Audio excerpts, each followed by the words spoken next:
FPL Game Week 14 is in the books and it is a very quick turnaround to Game Week 15. So I am going to have to wrap up my reaction video and my Game Week 15 preview into one. And that is a very special treat for you, but it is a challenge for me because I am quite a verbose individual and I need to be concise. So I have got my notes and I'm going to, without any further ado, I'm going to dive right into it. Game Week 14, it was a disaster for your pal, the FPL Nightmare. 59 points total in a game week where everyone went big. And the problem was, of course, I went against Erling Haaland as captain. I went for Bruno Fernandes, and it was a pain because it wasn't just that Haaland got all the points, because, you know, that's always a gamble that you take on when you go against Haaland. It's not the end of the world. You take the gamble, you accept the outcome might go against you. But do you know what the real mistake was? Captaining a player whose press conference was after the deadline, because it was not possible to know that he was an injury doubter. Maybe he wasn't an injury doubt. Maybe that was just a bit of the Twitter hive mind in action. But it's not a nice feeling when you've got your man scoring 14 points who you've gone against, and you don't even know if your captain's going to play, and you don't even find out that he's a doubt until after the deadline. I mean, that was a foolish move. Go against Haaland, fair enough, but pick someone who you know is in the team, who you know is in the squad. That's a lesson for me going forward, because I'm not against going against Haaland. I am still actually quite in favour of it. I've seen a lot of people saying this week, this is what we learn, this is the situation. You go against Haaland, you're taking on 180% expected ownership. If it goes wrong, you're in the mud. Well, you know what I think? If it goes right, you've gained a march on all the field, pretty much everybody in the game. But my man Nick Triggerlips made the point. You go against Haaland, fine, but you get Bruno Fernandes, what are you gaining? Because if you have Haaland as captain, you've got Bruno, and I had Bruno Fernandes and Mbeumo, I would still make gains from that Man United fixture were they to go big. So that is something I need to consider next time. Where are the gains, and are the gains worth it? And for me, they are, because I'm down to 3.5 million now.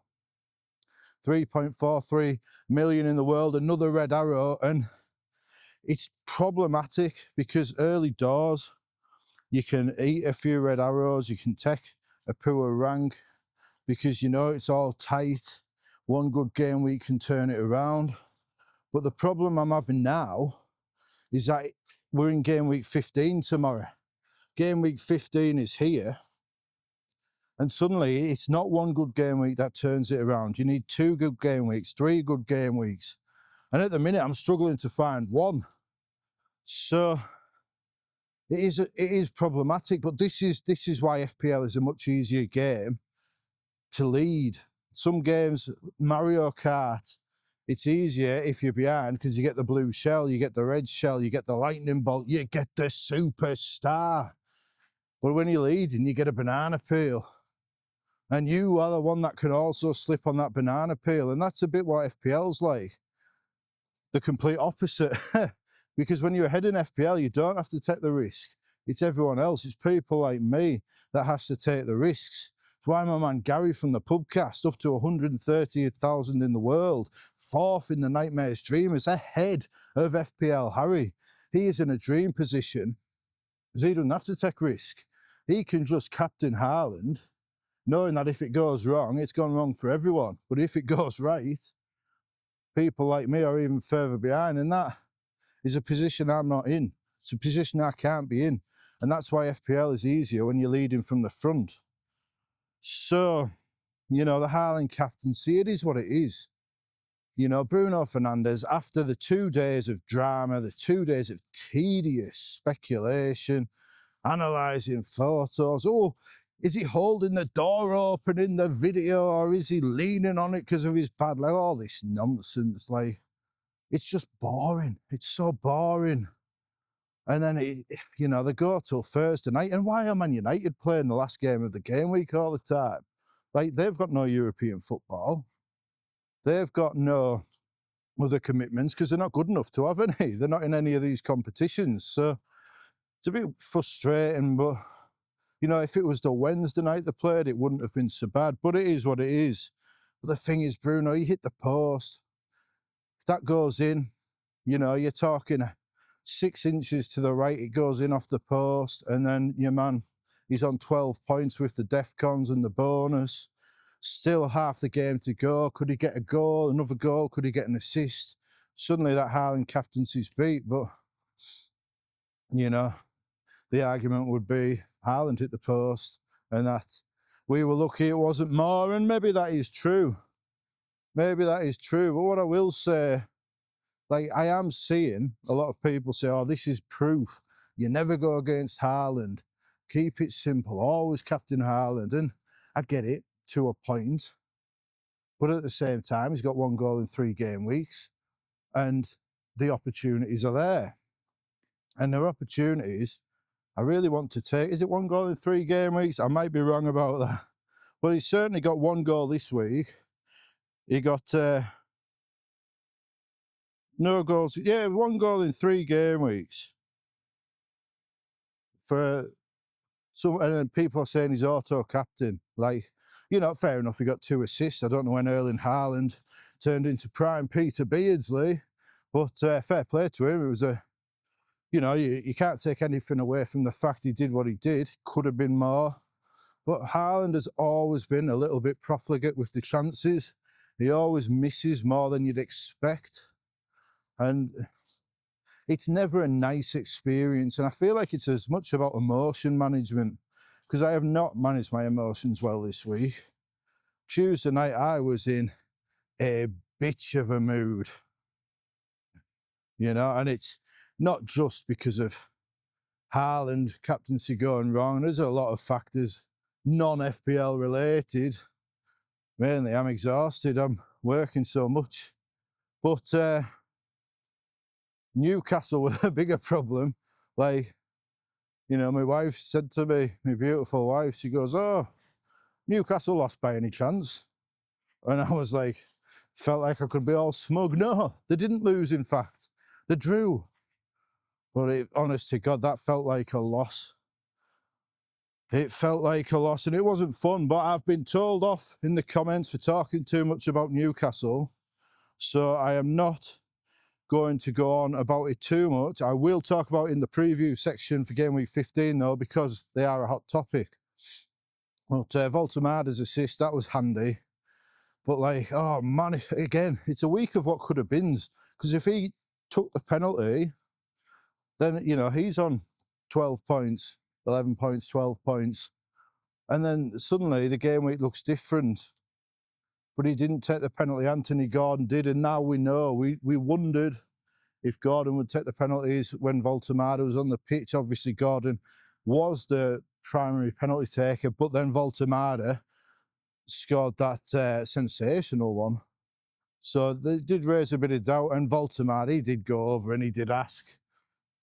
And he did get my hopes up, but it came to naught. Timber got benched, which was a bit frustrating, bound to happen at some point. It's just a shame it happened this week when I could have done with him.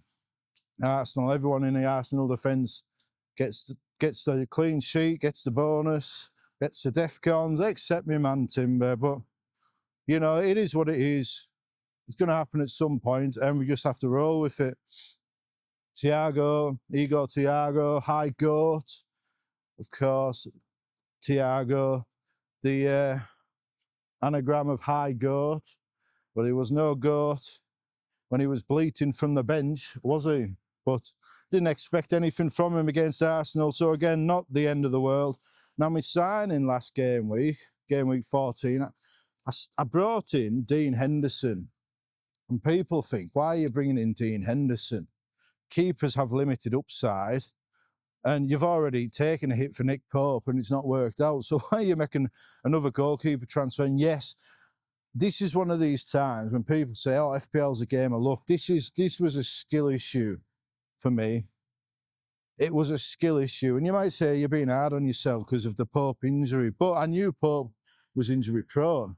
I knew Pope had that knackered shoulder, and fair enough, it's his groin and perhaps his form. Maybe the injury is to his confidence more than his legs.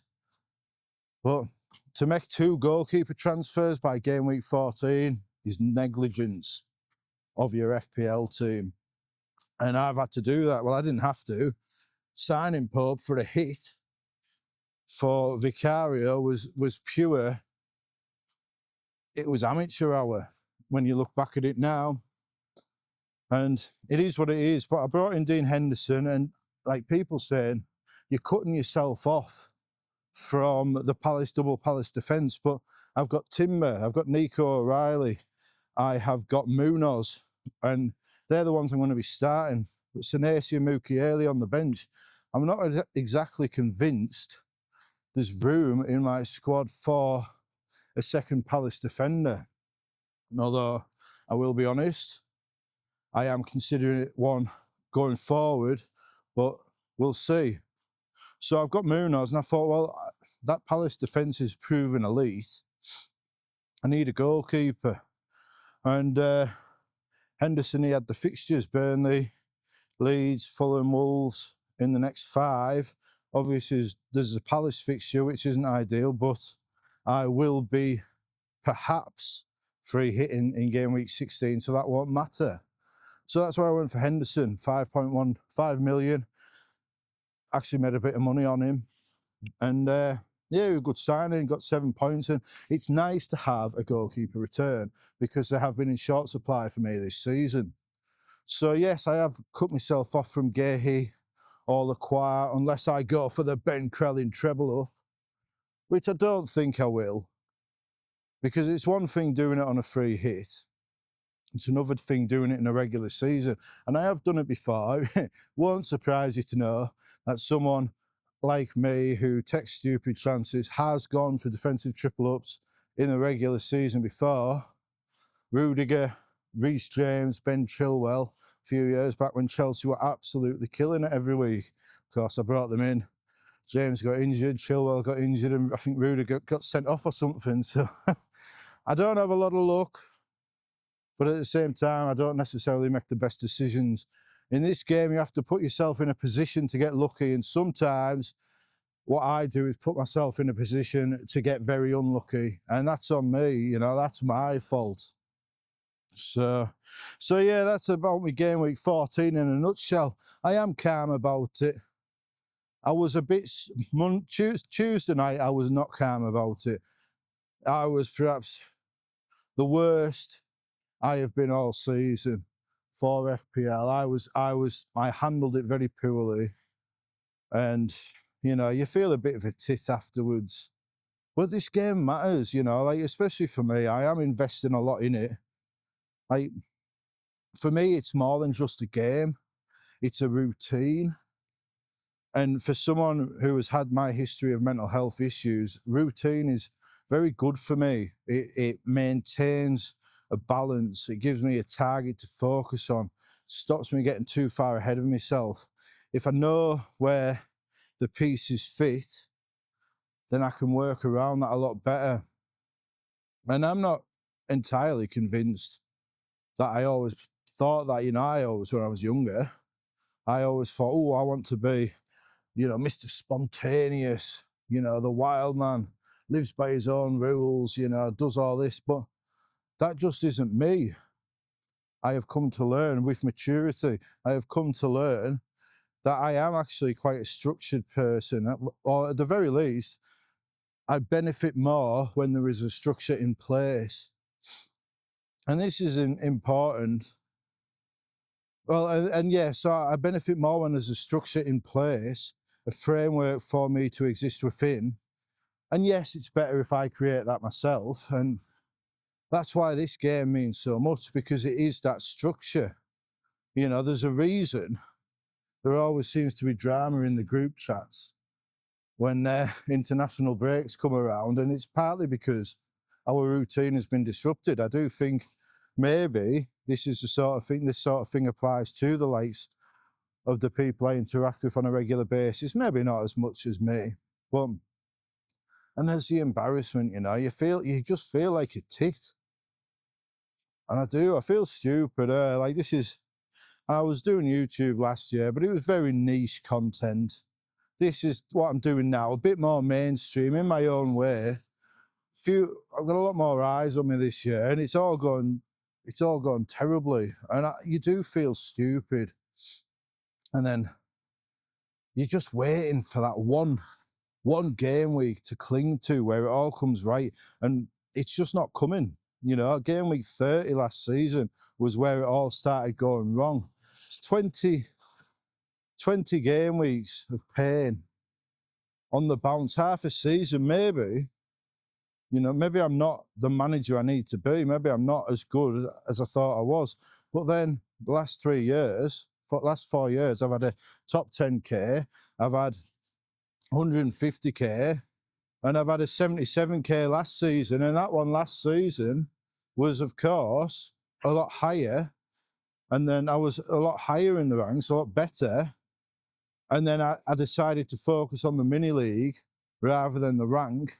And I just started taking hits to bring in my main rivals players and that sort of thing, because I wanted to end my first YouTube year as a champion. And I did. I was successful in that aim. So, you know, sometimes this game you have different goals. My goal for this season now, obviously, is to get as high as I can in the ranks, but it's also to become a better manager. So next season, I can not be in this position, because I don't like being in this position. It's a horrible feeling. Every week, it's just horrible. You know, even when you have a great week, you get nowhere. And that's on me. That's my fault. I think I've already used that catchphrase once.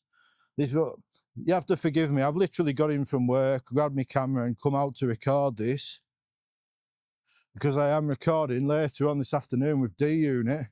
Very hectic day for me today.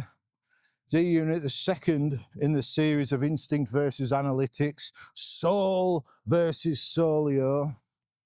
Looking forward to it. Got some good questions to put to him. It should be a good conversation. I'll probably put that out Tuesday, Wednesday next week. We'll see. The Fran one, I'm very grateful for all the support with the Fran interview, all the kind words. People have been lovely about it. Really enjoyed the conversations. It has inspired in me with the people in the community, and some of which I'll refer to in the D-Unit interview later. That will be very nice. But no, I liked that interview with Fran. It was good. It was a lot of fun. He's a good man, Fran, and I actually think he's quite funny. People think he's very serious, but I think a lot of his humour is dry. He made me laugh a lot. And I know he made me laugh a lot, because when I was editing the video, my audio kept spiking through the roof and it was a ball ache to sort out. But no, I like Fran, and I was grateful for that conversation, and it has opened my mind. Maybe Andy Analytics is on the way. Who knows? But certainly not yet. I'm going to give D-Unit the chance this afternoon to talk me out of it. And then I've got one other guest lined up, and maybe a fourth. And I think that'll probably be it for the series. D-Unit providing the counter argument. I'd like to have someone who was a recent convert to the analytics, and to talk about how it has affected their experience of the game. And then, of course, someone, a special one as well, which is in the works. We'll see what happens with that. So I hope it comes off. We'll see what happens. It'll be good. So, and then I'll do a video analysing it all back myself, and that'll be the Soul versus Solio, Instinct versus Analytics series in the books. Quite like that phrase. Maybe it's because I've got a few books of my own that I wrote. But, oh God, there's a pincer movement coming on. People either side of me. Might have to run into the road. So, the Gameweek 15 preview. I'm aware that my time is getting on. I've not been as concise as I planned to be. But then, did you ever really expect anything else with your old pal, the FPL Nightmare? So, my Gameweek 15 preview. This is my team. As you can see, it is had one change to it. I will read out the team for those who are just listening at this stage with me in the background. It's Henderson versus Fulham, Munoz versus Fulham, Timber versus Villa, O'Reilly, Foden, Haaland versus Sunderland, and Mbeumo Fernandes versus Wolves, Declan Rice versus Villa, Thiago awaits Spurs, and Nick Voltemada. I have the armband on Erling Haaland, and that's, that was part of my strategy. This isn't a new thing. My plan has been, I've been said it in a few videos, to go against Haaland when he's away from home. Well, he's at home today, and he's at home tomorrow, this weekend, and he's against Sunderland. And, captaincy haul against Sunderland would be very nice. So the transfer, if you hadn't realised, Semenyo out to Phil Foden. And now, a few people have said, are you not worried Foden's going to be benched? Andy Martin, of course, been very prominent in claiming it's inevitable. I don't think it is. And I'll tell you for why. Because you know who never used to get benched for Man City? Kevin De Bruyne. Pep, he does like his rotation. Not so much this season. Very consistent, very settled team. But also, Kevin De Bruyne is gone. And now Phil Foden is that big creative fulcrum. I actually think Foden is more likely to get rested against Real Madrid, because I feel like the likes of Cherki, Marmoush, Reinders, they're probably more suited to Europe than the high-intensity Premier League at the minute. And, Sunderland, I know, pushovers, much as I wish there were. Very nervous about that derby in Gameweek 16, because I'm not confident in Newcastle at all. And that's another reason for the free hit in Gameweek 16. But, of course, I've only got Voltemada left, so,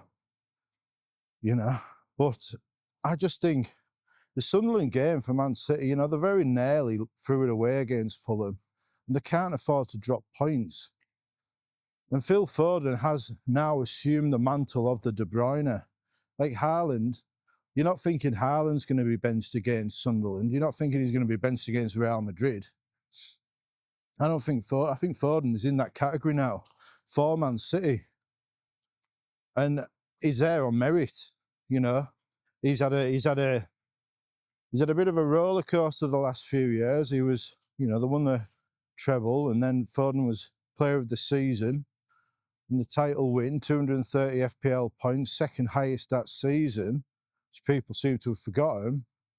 Then he had a bad year last year, and we don't know the factors, the off-field factors that we don't always see. Whatever they are, they're clearly sorted out now, and Foden is the main man driving that team on. What's the big thing behind Haaland's stunning resurgence in the goal-scoring ranks? Well, maybe it's Phil Foden playing every week. So could he be benched? Maybe. For me, he's a signing for the longer term, because I do believe he is now the new De Bruyne. Whether he plays from the right or central, he is the creative fulcrum. So I've got no real worries about that. And I made that because of the price changes. It was inevitable. I think there's already been a 0.3 million swing on that move in just 3 nights. So, will he be benched? Maybe. Will I still want him the week after against Palace? Well, planning on the free hit there. So, maybe I could have waited. But I feel like if I had waited, I might have done Mbeumo out, because I thought he was terrible. Thought Man United were terrible. Like, how are they so bad? I just don't get it. But I'm not going to go on to that, because I'm sure you've heard 1,000 people talk about how bad Man United are. But yeah, I might have done Mbeumo, because of course he goes away to the AFCON as well. And Semenyo goes to Old Trafford, which is, probably a good game for Semenyo. Get a bit of confidence back, and then he has Burnley.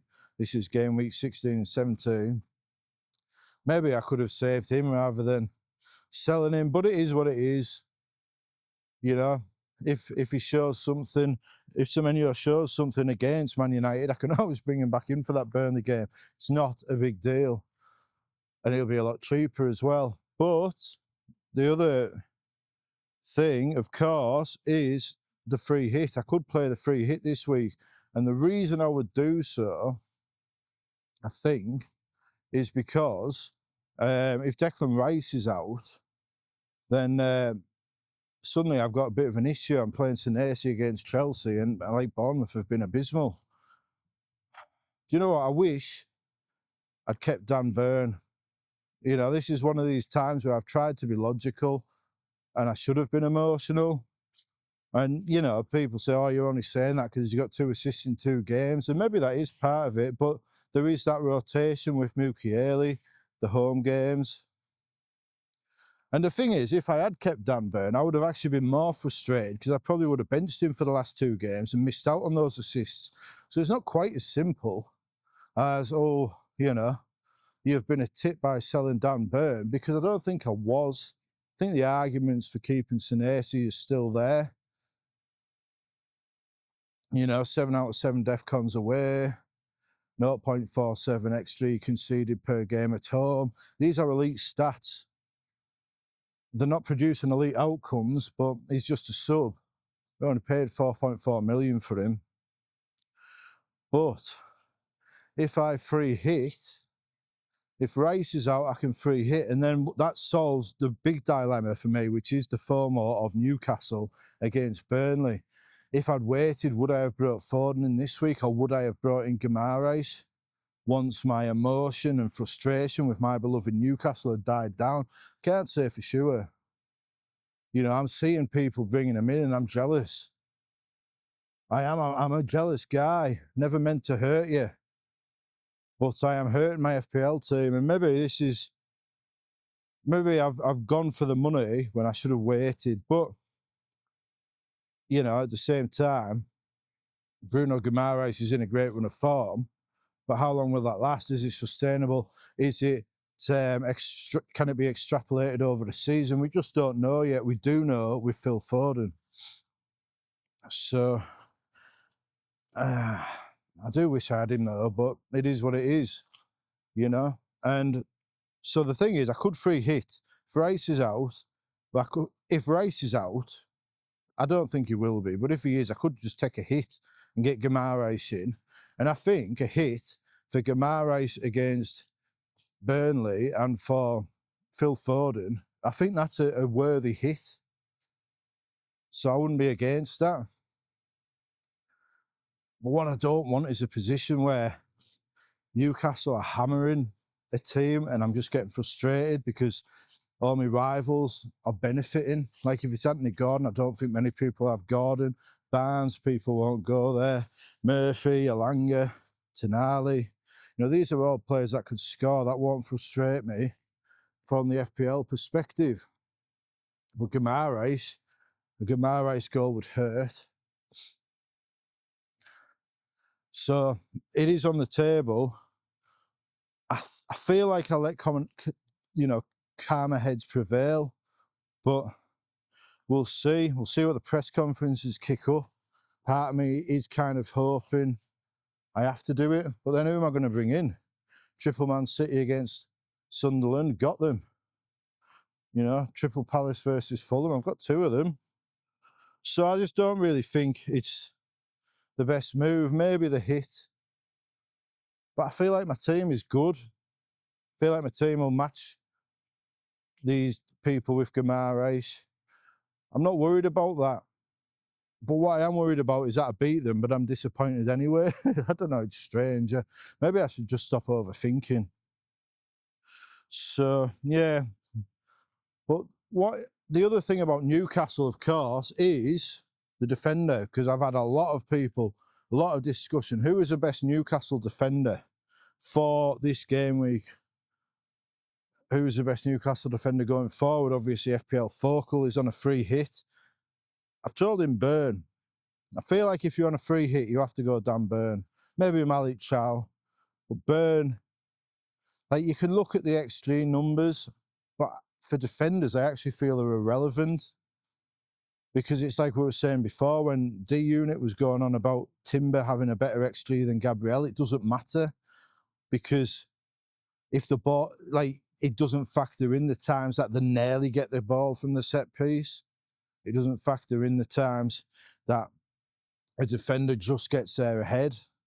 So, and Dan Burn is Newcastle's primary target on the set pieces, and that is big. Big Dan Burn, big. But he is the primary target on the set pieces. And yes, Malik Chow got a couple of goals against Everton, but Burn is the primary target. Will he play centre-back? I don't know. I actually don't think this Burnley game, I know people are thinking about DEFCONs.